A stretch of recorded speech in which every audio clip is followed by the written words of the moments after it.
Hello and welcome to Riddle of Truth. We're dedicated to uncovering the most astonishing and often hidden stories from around the world. These are the tales that challenge our understanding of history, courage, and the human spirit. In today's episode, we delve into a truly remarkable story of defiance and faith.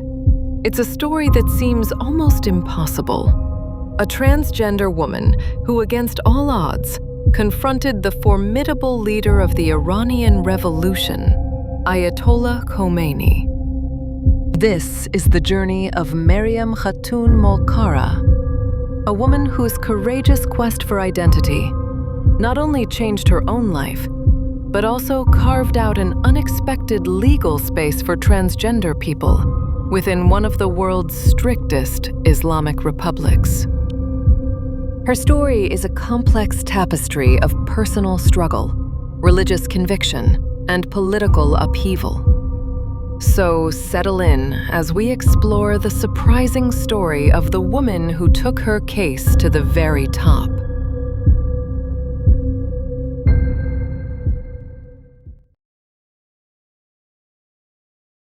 Our story begins in 1950 in a small town by the Caspian Sea, with a birth that held a secret only one person truly knew. A baby was born into a large family and given the name Feridun, a boy's name. But from the very beginning, the child felt a profound disconnect.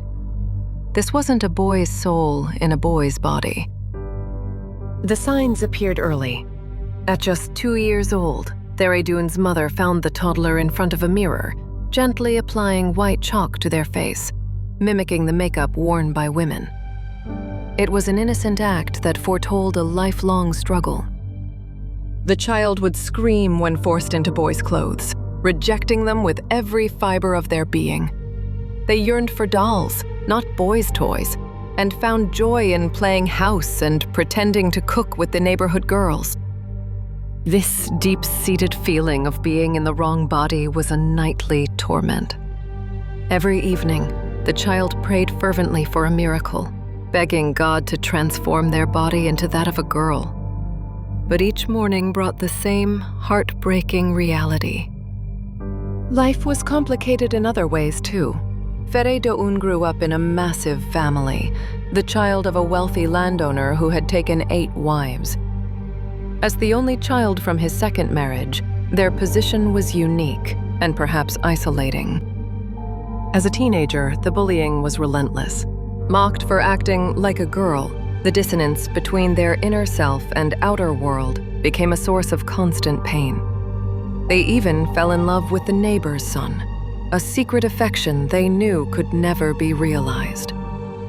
Driven by compassion for an elderly, sick neighbor, the teen lied about their age to secure a part-time job as a care helper in a local hospital. It was a selfless act that would unexpectedly change the course of their life. There, a kind doctor observed them closely. He saw past the confusion and societal labels. He told the teenager something profound. You are not a gay man. You are a woman, and surgery can help your body match your true self. This moment was a revelation. For the first time, someone gave a name to what they were experiencing. The hope was magnified when the doctor revealed that he too was transgender. Suddenly, a path forward, however difficult, seemed possible.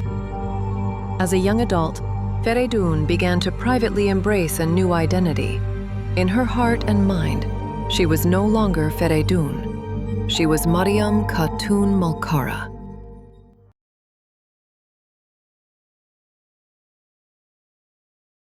Moving to the bustling capital of Tehran, Maryam began to navigate a complex double life, searching for community and acceptance while grappling with societal and familial pressures.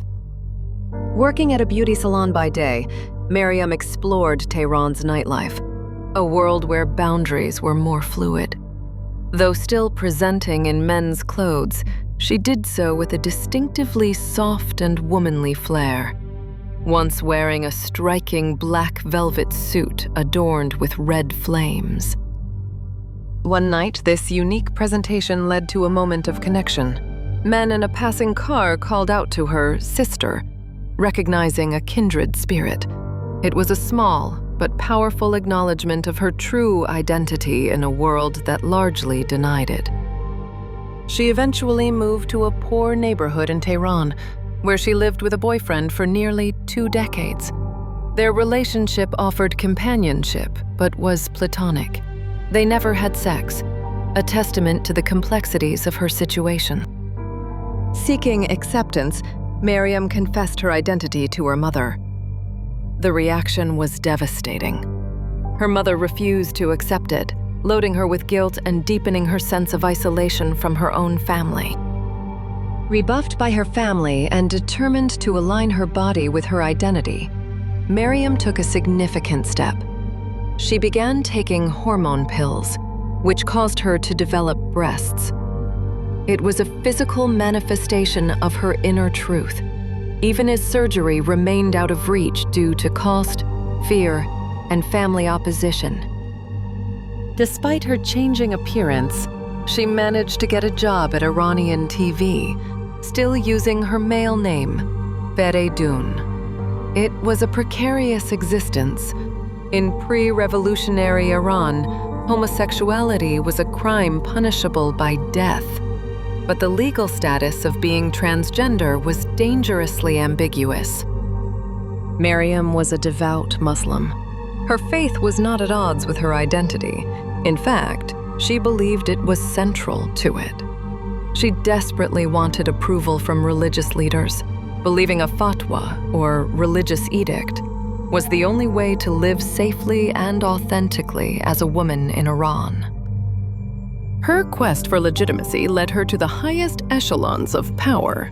In 1974, she managed to meet Iran's queen, Farah Pahlavi.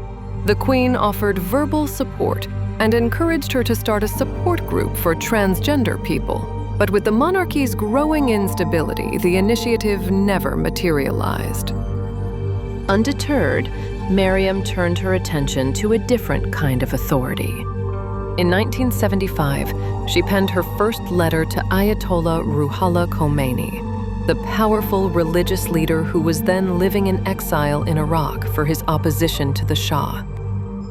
In her letter, she poured out her heart, explaining that she had always felt like a woman trapped in a man's body. Khomeini wrote back, advising that she should follow the Islamic rules prescribed for women. However, his response was based on a misunderstanding, assuming she was intersex, born with ambiguous genitalia, not transgender. Determined to clarify her situation, Maryam flew to Paris in 1978, where Khomeini had moved his base of operations. She hoped for a face-to-face meeting to explain her unique condition. Though she couldn't see him directly, he sent more advice through an intermediary to live as a woman.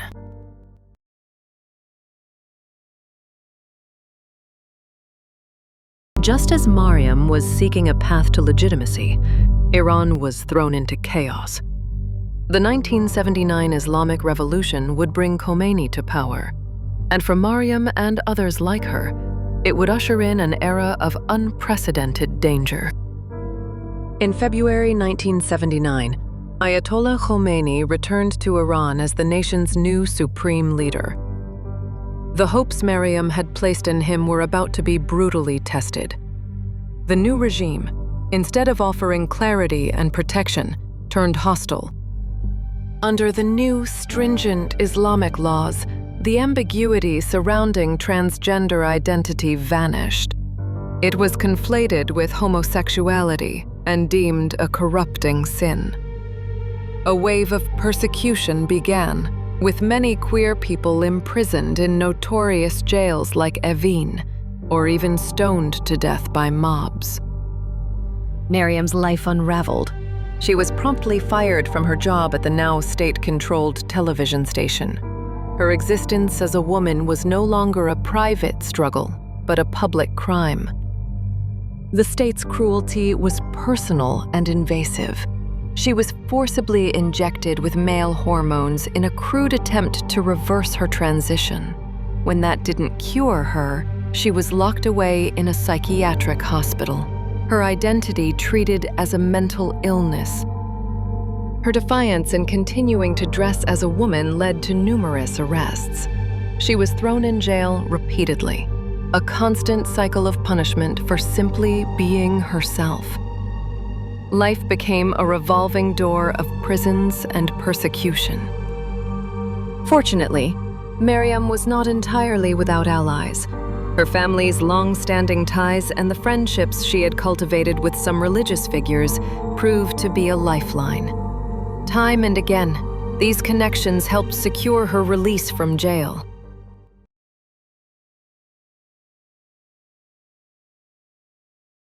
As Iran was plunged into a devastating war with neighboring Iraq in 1980, Maryam found an unexpected and dangerous new purpose. Her skills as a caregiver would take her to the very heart of the conflict. Drawing on her early hospital experience, Maryam volunteered as a nurse near the front lines. Amidst the chaos and carnage of the Iran-Iraq War, she tended to the horrific wounds of injured soldiers. Her touch was gentle, her mannerisms soft and caring. Many of the wounded soldiers, delirious with pain, believed a woman was tending to them. Her compassionate care was a source of comfort, and some even developed an affection for the kind nurse. This work, while dangerous, put her in contact with important figures. She treated high-ranking officials and military personnel. One grateful patient, an influential figure in the government, would later prove instrumental in helping her gain access to the country's leadership. Throughout this period, Maryam never gave up her primary fight. She continued to write letters, not just to Khomeini, but to other powerful figures like Akbar Hashemi Rafsanjani, who was then the Speaker of Parliament. But her specific case, that of a transsexual, was consistently misunderstood or ignored. Years of struggle were taking their toll. "I could not continue like this," she later recalled. She knew she could potentially get the surgery in London, but her goal was different. "I wanted papers so I could live in Iran," she said. She wanted to be recognized in her own country.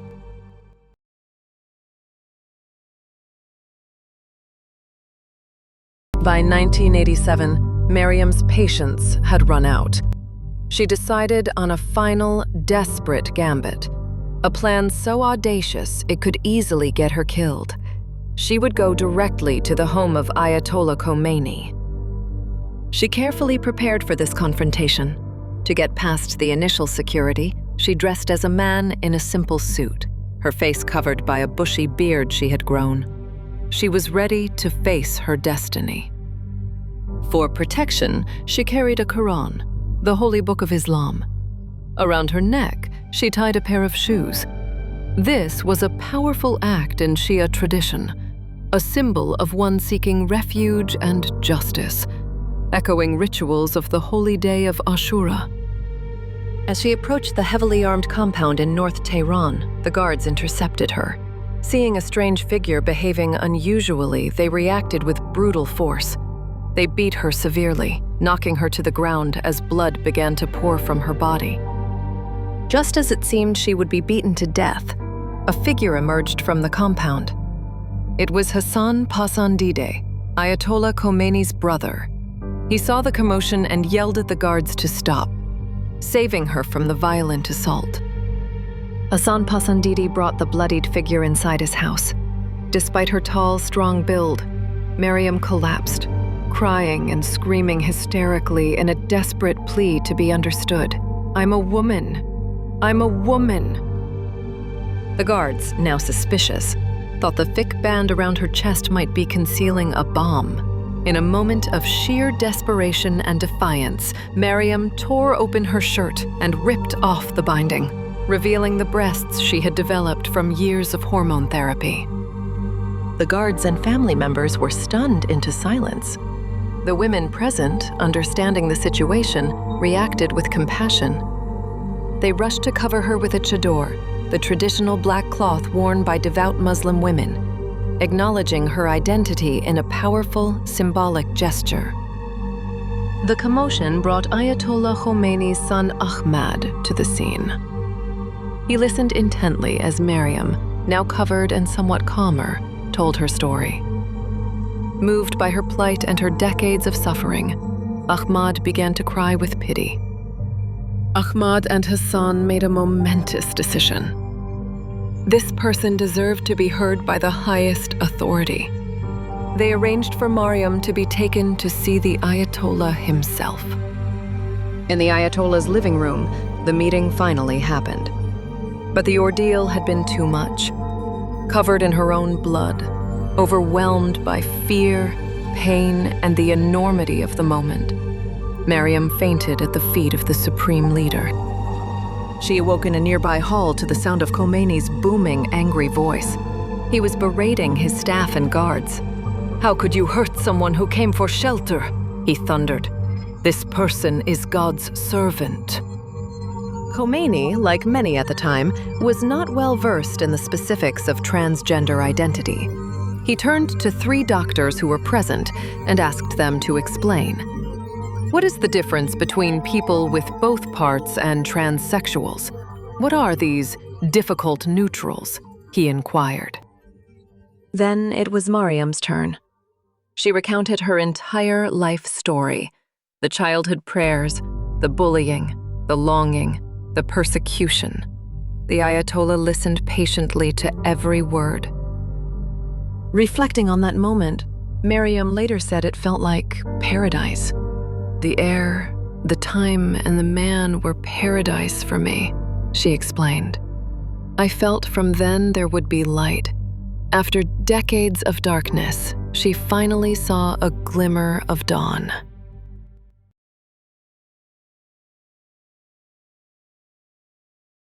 What happened next was truly revolutionary. Moved by Maryam's story and convinced by the medical explanations, Ayatollah Khomeini took an action that would send shockwaves through Iran and the Islamic world. Khomeini personally drafted a letter addressed to the chief prosecutor and the head of the medical board. This letter was more than just a recommendation. It was a fatwa, a binding religious ruling. The fatwa was clear and direct. "In the name of the Almighty," it began, "God willing, sex reassignment, if advised by a reliable doctor, is permissible." It was the religious green light Maryam had fought for her entire life. The ruling was based on a fundamental Islamic principle that Khomeini now applied to this new context: the idea that the soul is more important than the physical body. If a person's soul was female, then the body should be allowed to conform to it. The impact was immediate and profound. In a country where homosexuality was punishable by death, gender-affirming surgery suddenly became not only legal, but religiously sanctioned. It was a shocking paradox. The fatwa went even further. It stipulated that if a person was poor, the government should provide financial assistance for the surgery. A procedure that was once unthinkable was now a state-supported right. For Maryam, the fatwa was a personal vindication. She now had the legal and religious authority to become the woman she always was. But her journey was not quite over.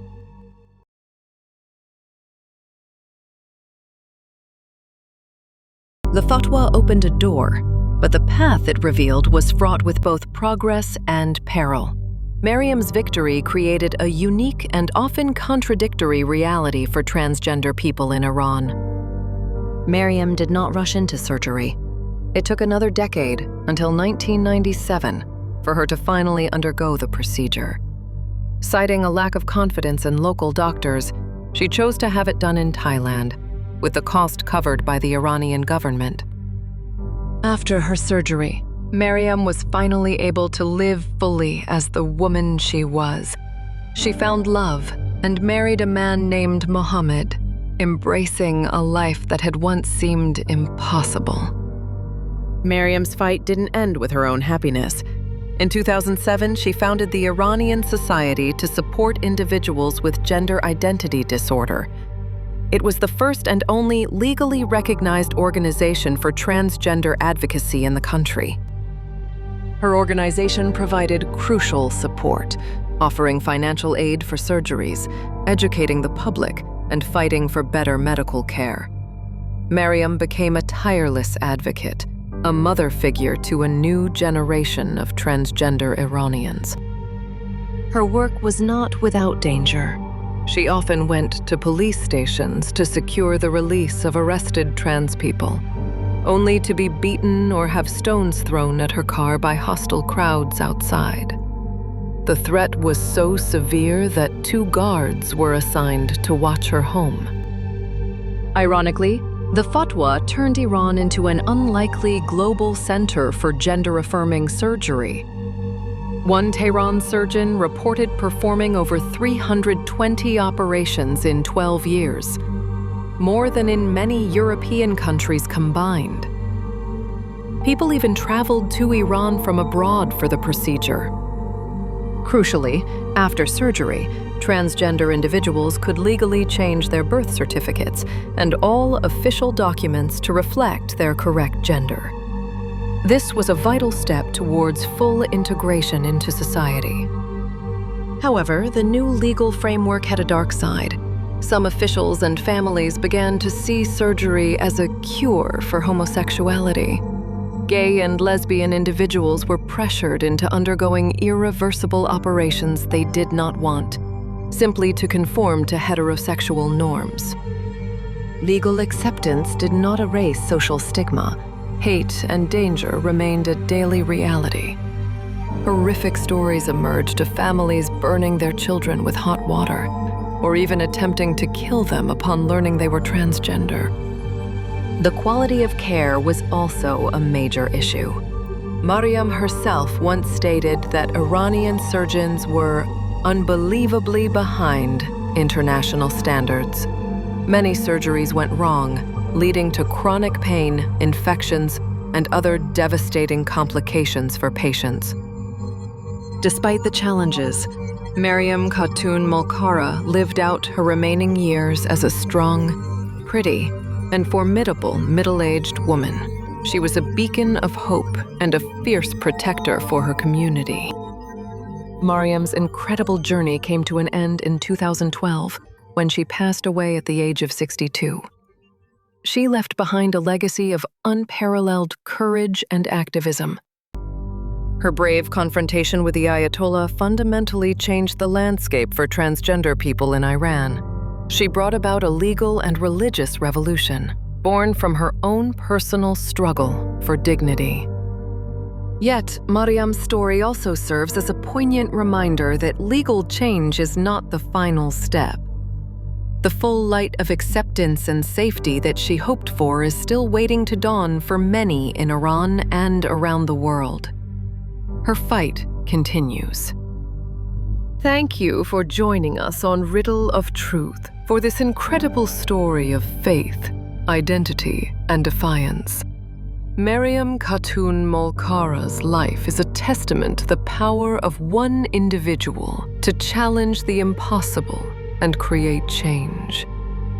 What did you find most surprising about this story? Let us know in the comments below. If you found this video insightful, please give it a like and subscribe to our channel for more hidden histories.